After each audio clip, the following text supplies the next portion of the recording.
What's up, everybody? This is Devlin, host of the Artisan Dev podcast. I just wanted to give two shout-outs to two businesses that just are key in giving back to the arts and providing quality products for everyone down here in Galveston, Texas.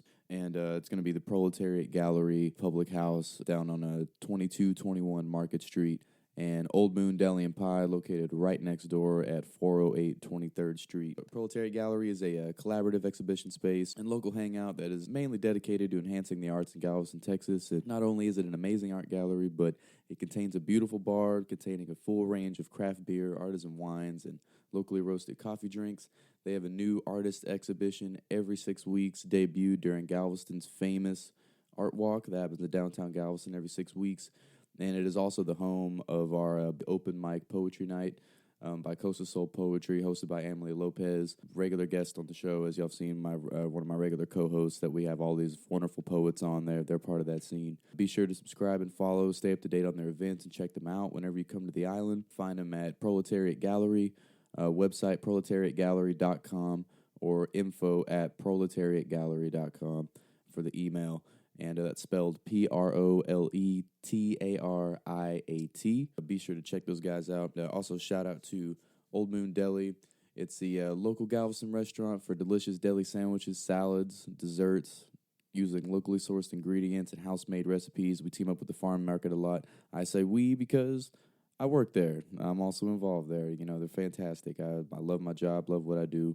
Love it even more when I get to include it into the arts like I'm doing with the podcast. It's just a fantastic place to come. We have plenty of vegan options, desserts, sandwiches, salads, whatever you want to do. Just come by. We got a little something for everybody. Everything's delicious for everyone. So please come by, check us out. I'm located once again at 408 23rd Street, Proletariat Gallery, 2221 Market Street. We'll see you guys next time you come to Galveston. Enjoy the show.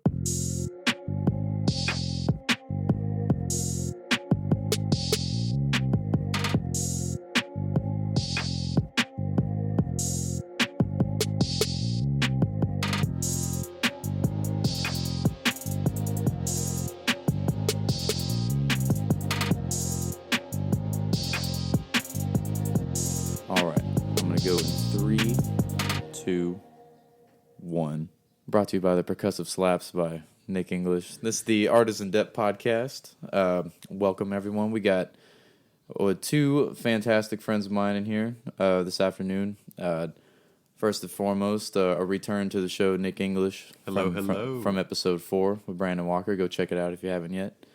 The person of interest we got in today is good friend of mine, Linton Lewis, originally from St. Elizabeth, Jamaica. We met waiting tables over here at Mario's on the Seawall here in Galveston. You're right. Hello. But now we've ascended to better things. But he is a writer and the author of his book series of Vardova, and book 1, A Nation Reborn, is out now. We can get it on Amazon. Yeah, it's on Amazon. Yeah, Amazon. We'll be sure to plug those links later on, of course. But yeah, man, I just want to kind of jump into what mainly got you into writing. Okay, so my inspiration came from basically animes, movies, a lot of science fiction books. I remember while in high school, literature was my thing. I used to love literature, but somewhere along the line, I kind of lost my way. Mm-hmm. And then back in college, I started doing some soul searching. When I started seeing animes, I became a big critic of animes. Like, I was saying what they could do better to improve this anime. Mm-hmm. Also with movies as well, because a lot of movies left me disappointed. So I'm like, why not do something for myself? Why not put my ideas out there and see if I can actually impress myself? Wow, that's really brave, man. Yeah, so to just take that step, going from a critic to an author, just because you felt like it. No, nothing. You just decided, hey, let's do this. Yeah, it's cool. You had a moment with yourself where it's just like, you're saying, man, why don't y'all do this? Why don't y'all do this? He's like, you know what? I'm not gonna give y'all my good ideas. I'm gonna bring it myself. You know? I'm gonna tell the kind of story that I want to hear, and that's really cool. Oh yeah, definitely. Yeah. So let's dive right into Vardova. what was the inspiration for it? I mean, it reads. I mean, you start off with the birth of this child, right? And then it jumps 22 years later. Yeah. And I don't want to spoil anything for anyone who's going to download and read it, but what was the number one inspiration for you as you were writing? Was there anything going on in your life, or a book or a show you were reading or watching?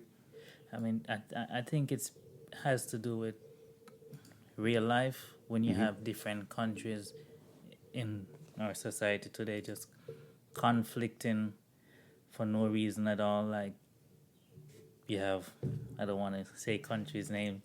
I don't want to use the name of the countries here.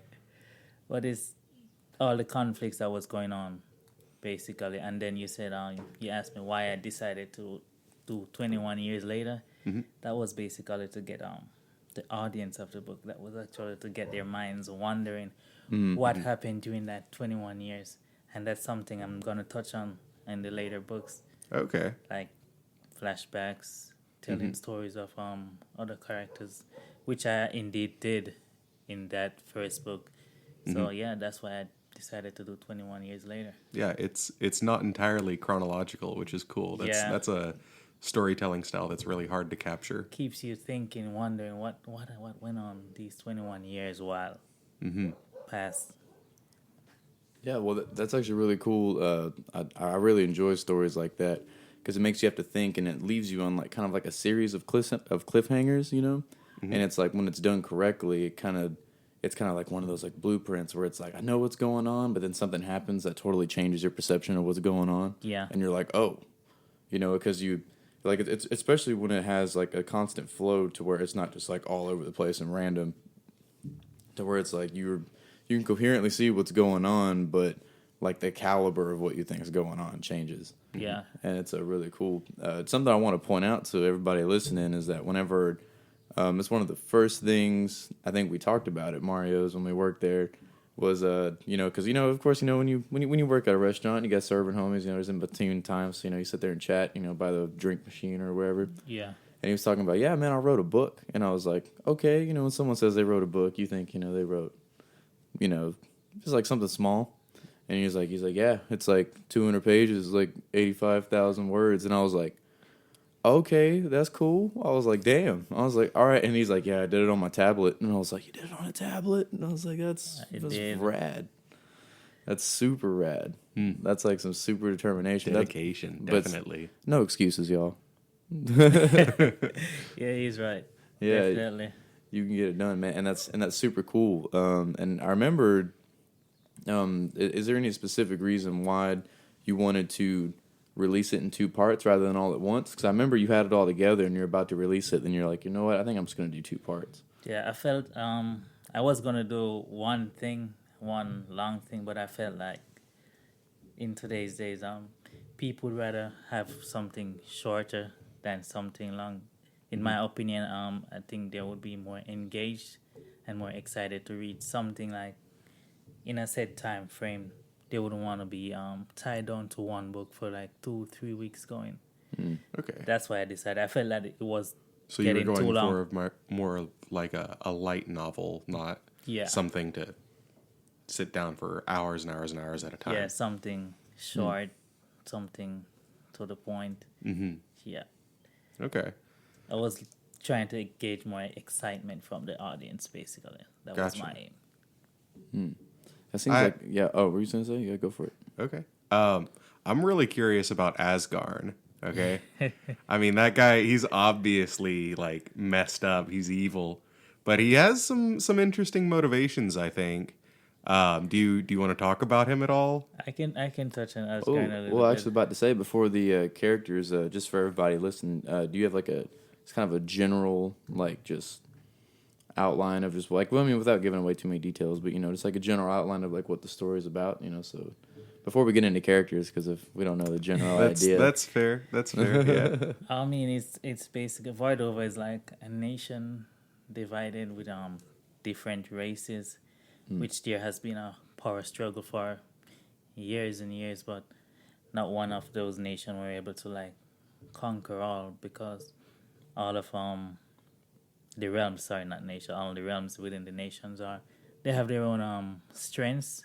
So basically, if one wages a war against one, no one would win. So they're all powerful in their own ways. So it's kind of like this different power struggle to where just, conventional ways of warfare wouldn't work. They have to like conquer each other in different ways. That's lots of political turmoil where if you make this move, it opens you up to a counterattack. Okay. And that's what I said.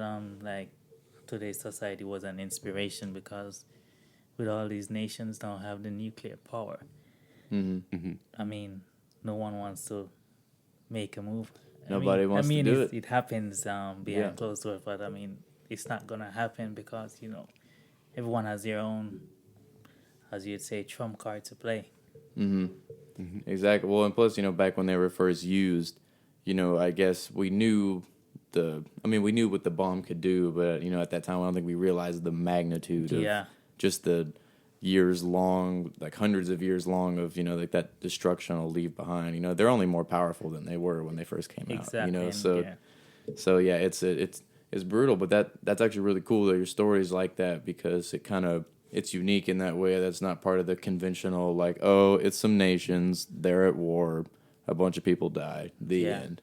It's like, well, in this society, warfare doesn't work. You have to be more intellectual about that's conquering. what it is. Yeah, that's awesome. So when we touch on the point of Asgard now, is he like the main bad guy of the?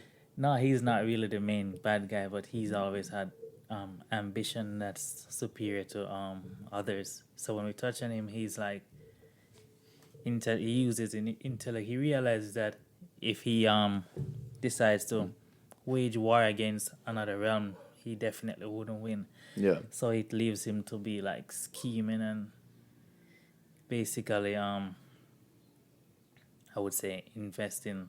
I don't want to give too much away. Yeah, that's totally fair. Totally fair. Investing in and basically an attack. Interesting. So he's more so out to just conquer more things. Yeah, that's what he's like. Okay. And then right from the get go, him and Zelma. Am I saying that right? Yes, you're saying it perfectly right. Okay.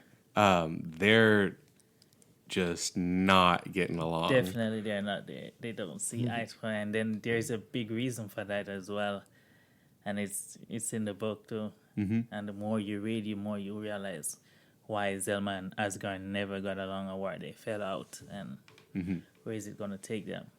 Okay. That's right awesome. on. So so you were saying, you got the main inspiration for this story from just watching society and watching the conflicts within society. Yeah. Would like a certain event in the world happening kind of get you in the zone to write, or like how would you channel that process of like, oh, I need to sit down and write this down? Or I mean, I think growing up, I always had ideas. Ideas of writing came to me. I never really had a writer's block because I've always had ideas of where I want to take my writing. And even when writing the book, it was like, should I do this? Should I not do this? I'm always thinking ahead. So it's basically, that's what I use as my international, my motivation basically. It comes to me natural, to be honest. Yeah. Yeah. That's good though. A lot of people don't recognize that flow where they struggle, getting in that mode, turning on that faucet, of ideas, Absolutely. The first draft is always, for me, whenever I've tried to write, it's always been the hardest because that first draft, you get all of your ideas out somehow, somewhere, some way. And then after that, like on your second draft, third draft, revision after revision, it gets better and better. Yeah. But it's just word vomit at first. Oh yeah, you just throw it all out there, and sometimes it doesn't make any sense. Like sometimes you're like, oh, this would be a great story idea, and you get halfway through it, and don't usually take that as a sign of needing to quit, but get halfway through it and then read through what you just said, and to be like, okay, that doesn't really make any sense. Yeah, I've been there before. Yeah, but it's. Did you run into any encounters like that when you were writing, where you'd start writing a plot line or a subplot, and then all of a sudden, it didn't flow. Yeah, many times. I mean, there were stumbling blocks, but there was never a writer's block because I was, as I said before, I was thinking, should I do this? Should I not do this? And then I remember a couple of times I ran some ideas by Devlin, and even after I finished writing it, I gave him to review and give me his thoughts. So yeah, I mean, I stumbled along the way, but if it's something you love, you're obviously gonna pick yourself up and do it again. Yeah, Try to improve upon it. You got to. You should.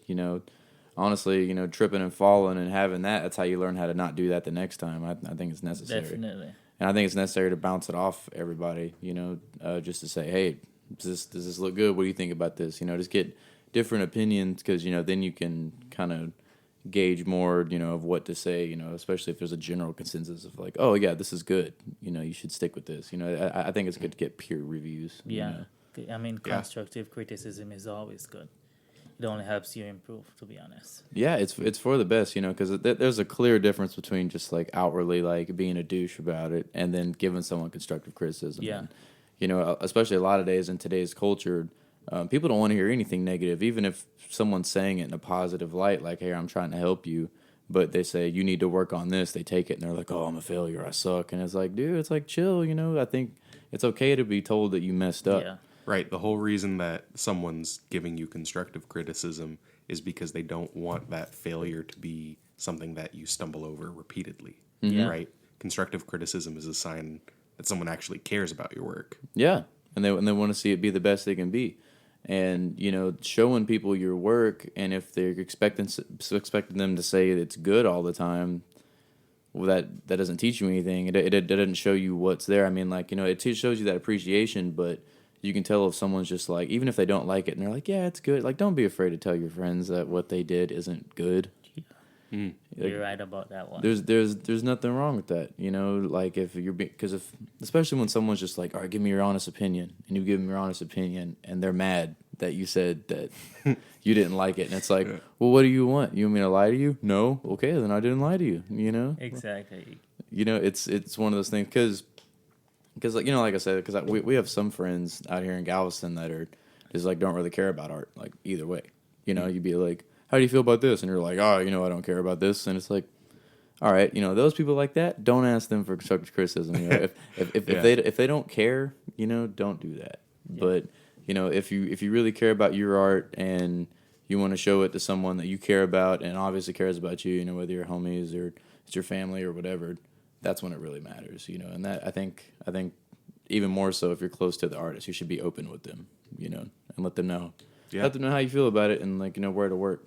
Yeah, that's something I'm learning about more and more as I write, as I do anything, as I paint.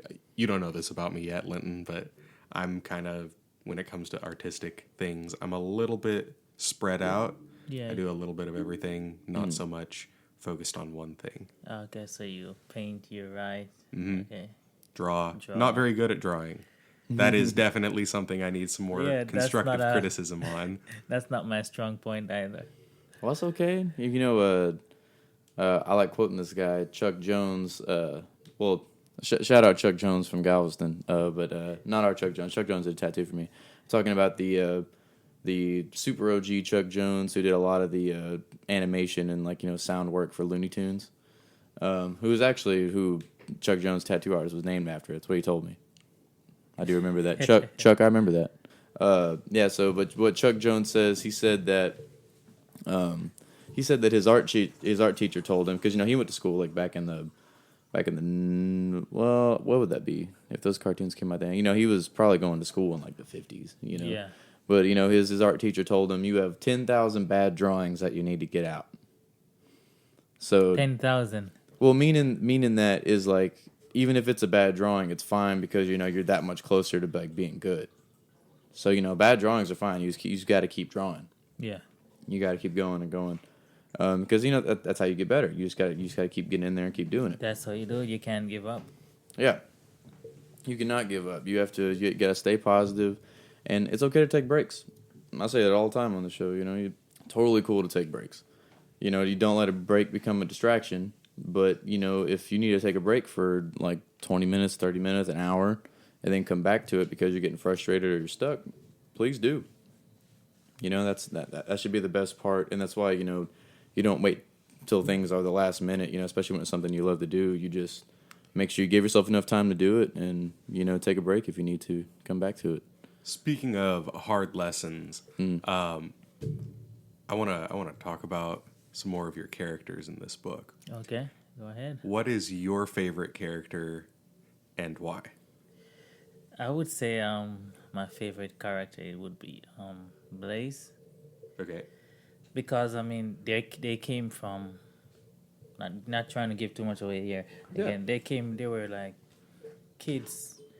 Basically, they came from nothing, and they had to work. They had to train themselves to actually become elite warriors after coming from nothing. And then, as the story progresses, they get stronger and stronger, and that is something that reflects our true society as well. If you say, for example, come from a very poor background, and you feel as if there is no way for you to reach the level of success that you want, I mean, there's always a way. You just have to keep on trying, work hard at it. There's always a road out. So that's why I would say Blaze is my favorite. Do you feel like you lived some of Blaze's life? I feel like I did. Yeah. I actually feel like I did. So that's why another reason he's one of my favorites. Right on. And then he's more of a composed kind of guy. Okay. Things he does. That's kind of anathema to his name. Yes, he's not really rash. So definitely Blaze, I would say. Okay. And then what's the number one lesson that you think? No, let me rephrase that. If there were a moral to the whole story, part one, what would you say it would be? Something that everyone who finds out about your book should know, that this is a general theme that you're trying to impart. I would say the general moral would be try to avoid conflicts as best as you can, or to resolve them in the best way you can, because at the end of the day, if you try to resolve conflicts with conflicts and arguments with arguments, fighting fire with fire, there will be only one result. More conflict. Yeah, that's what I would say, definitely. I mean, it makes sense, right? Yeah. If your idea for resolving a conflict is to create a new one. Yeah, there would always be more conflict. Right, especially if that idea is mirrored. Yeah, definitely. Sorry, I had to jump in and get some water for our guest. You're good. If anyone heard our bubbles in the back. Well, I appreciate it.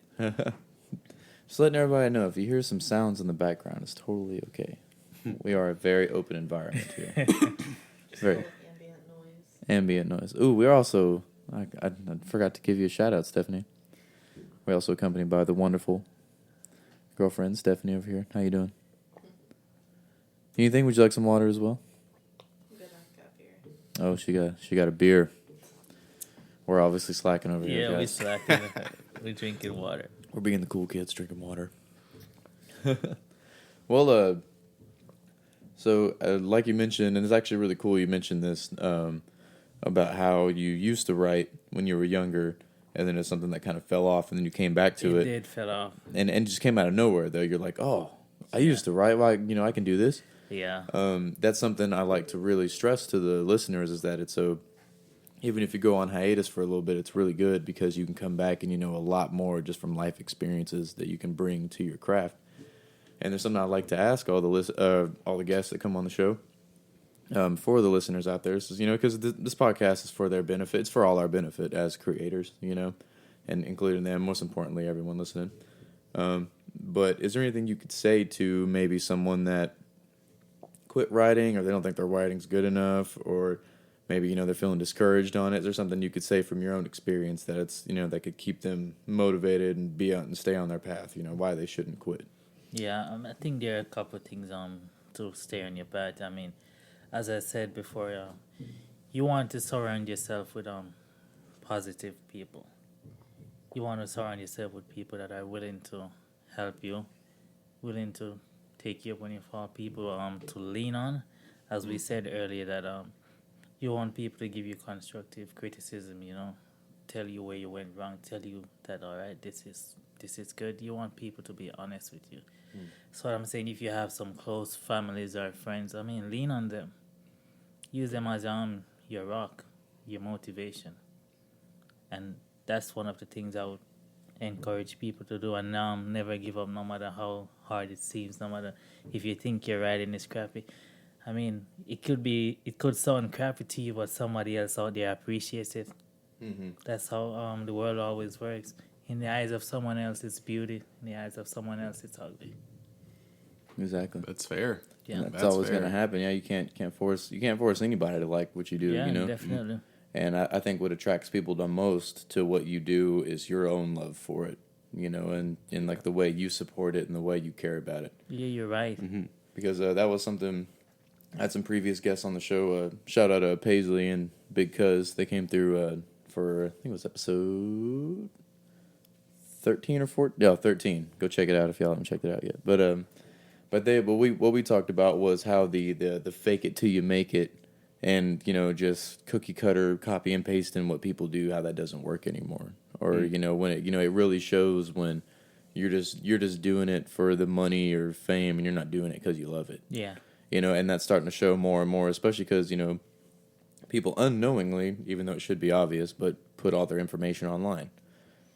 Especially when they're trying to be music artists and things like that. So if you're promoting something you really aren't, and you get called out for that, it'll ruin the craft. And why are you wasting time with that? If you're not really putting your love into it, And I think that's huge. And for that same reason, I think that's why it's good to take breaks and good to just be easy with it and don't try to force it and just kind of organically work in your craft.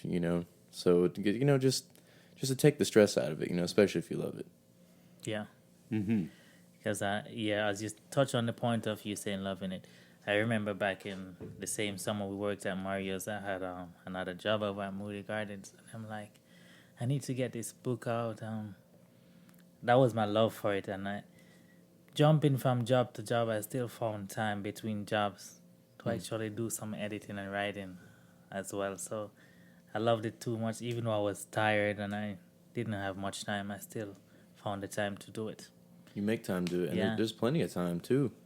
One of the greatest things I think, because whoever thinks about it, whatever. But I do have all Apple products. But the thing they started doing the screen time thing, and it, especially if you have all your devices connected, it tells you how much time a day you're averaging screen time. And with mine, it's not just my phone, because I got like my computer and iPad and stuff, watching videos, doing shoes. But it tells you like, oh, you averaged 2 hours a day screen time last week. And it's some people can take it like, oh man, I need to get my shit together. Oh, I need to stop. But it's like, well, take that 2 hours that you're spending that day looking at the screen. If you're going to look at the screen, watch something, that's useful, spend that 2 hours. Because some people are like, oh, I wish I could learn an instrument, or I wish I could write a book. It's like, well, take that 2 hours you spend a day on your phone, and go read, go write, pick up the guitar. Absolutely. Because, if you did that 2 hours a day, that's 14 hours a week. Yes, and definitely. You're putting in on something, and you'll learn how to play guitar real quick. You put in 14 hours a week. I'll tell you what. That's something that I learned in my corporate background. Mm-hmm. If you market for 2 hours a day, 5 days a week, you've just marketed 10 hours. 10 hours of marketing can get you $1,000, $10,000, $100,000. Depends on what kind of projects you're doing. Mm-hmm. But yeah, marketing goes a long way, and don't throw out a couple hours in a day just because you're tired.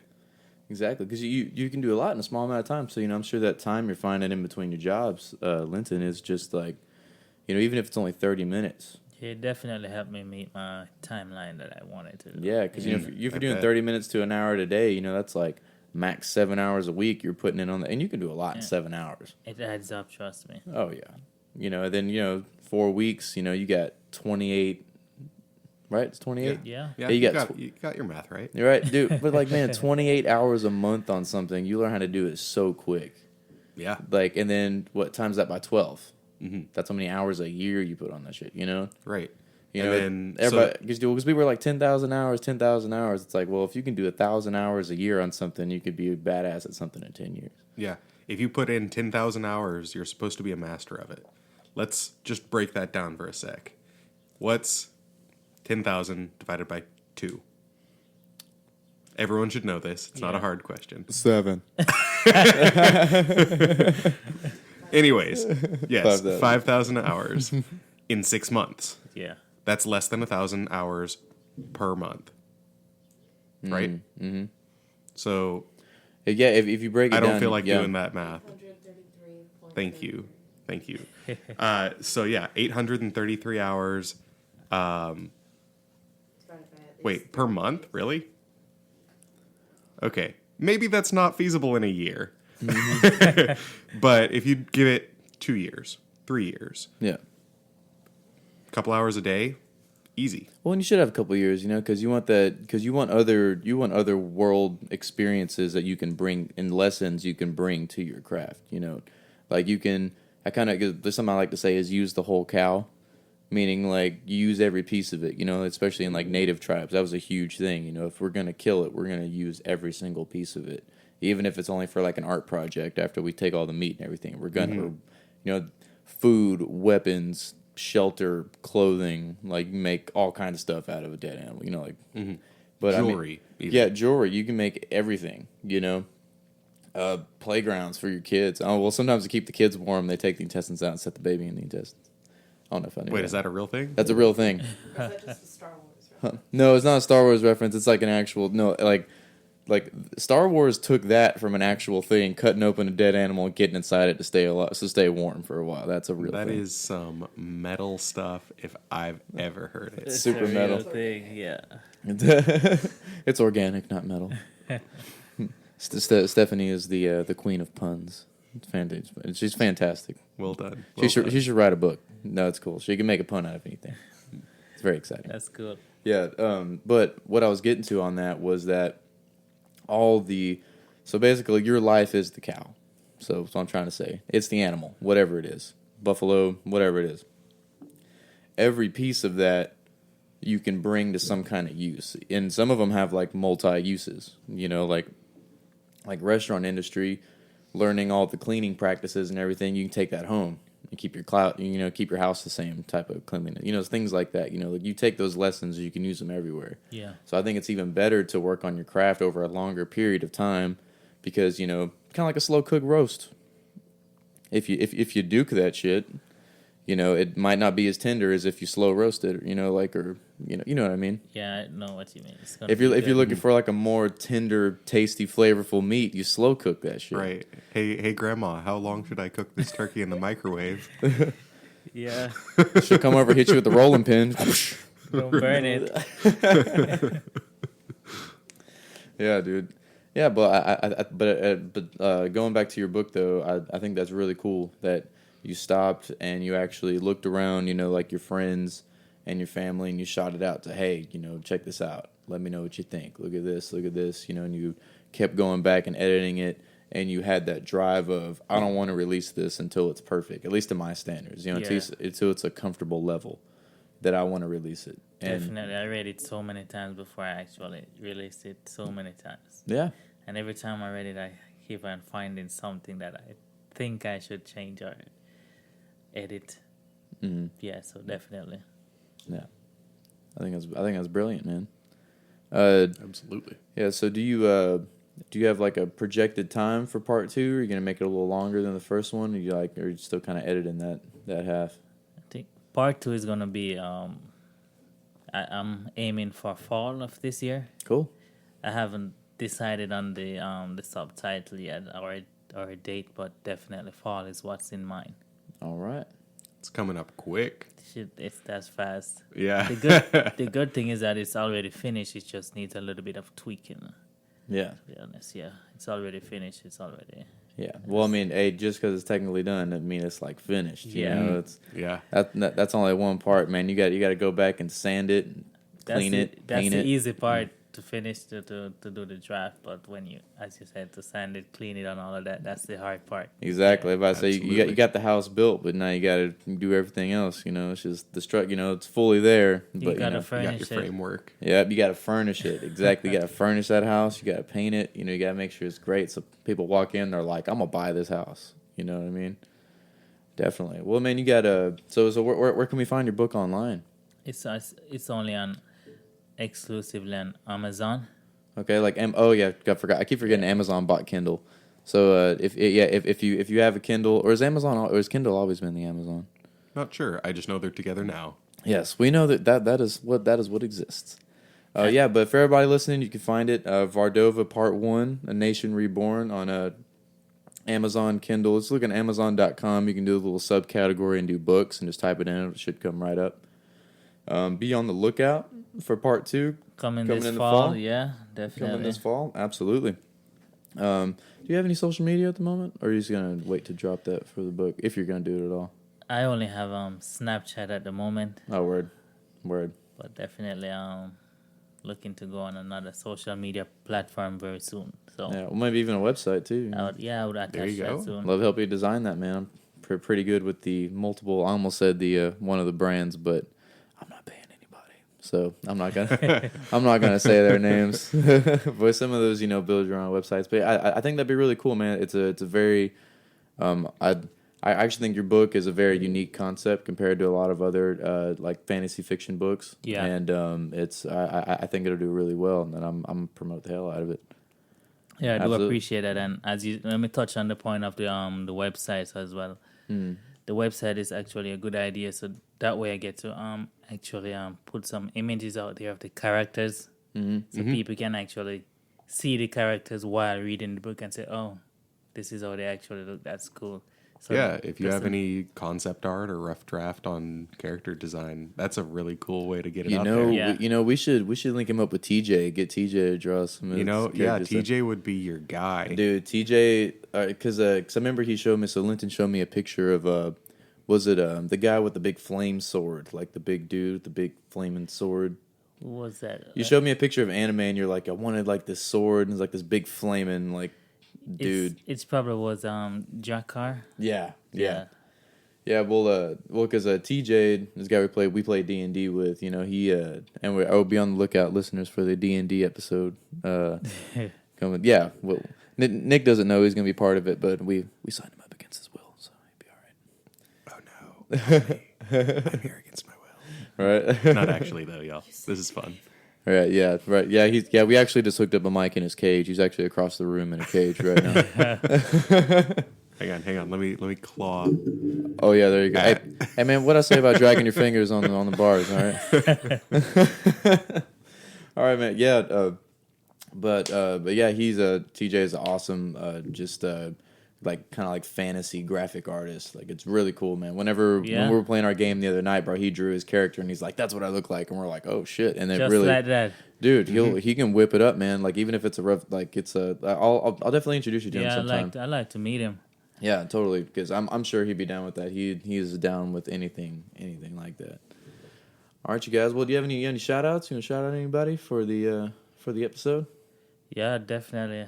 Shout out to you for sure, definitely. Hey. All y'all that are here. I'll be listening. I'll make sure I hear that. All the family, friends, everyone that was there for me throughout the book, throughout the struggles. There are a lot of people, so it would take a lot of time to be like naming out everybody. But Yeah. they know themselves. Y'all know yourselves. Thank you very much for your support, your motivation, being a rock. And yeah, I appreciate it all. And without you, I don't think I could have done it all. Yeah. Awesome, man. Yeah, Shout out. very, very cool, very sweet. I'm sure that when they hear this, they're gonna think of you. Definitely, they know themselves for sure. Absolutely. Well, guys, yeah, just going out to everybody. Remember to stay confident, keep people close. Main talks of this podcast. Keep your loved ones close. Make sure you, you never don't ever be too self-conscious about your art. Show it to people, and the more you do it, the more you get used to it, and it's not a thing. You're only afraid of it because you haven't tried it yet.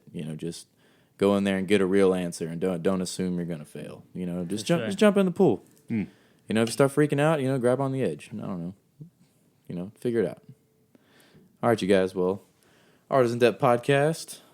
Please be sure to like, subscribe, give us a follow, give us a 5 stars, give us some constructive criticism like we were talking about.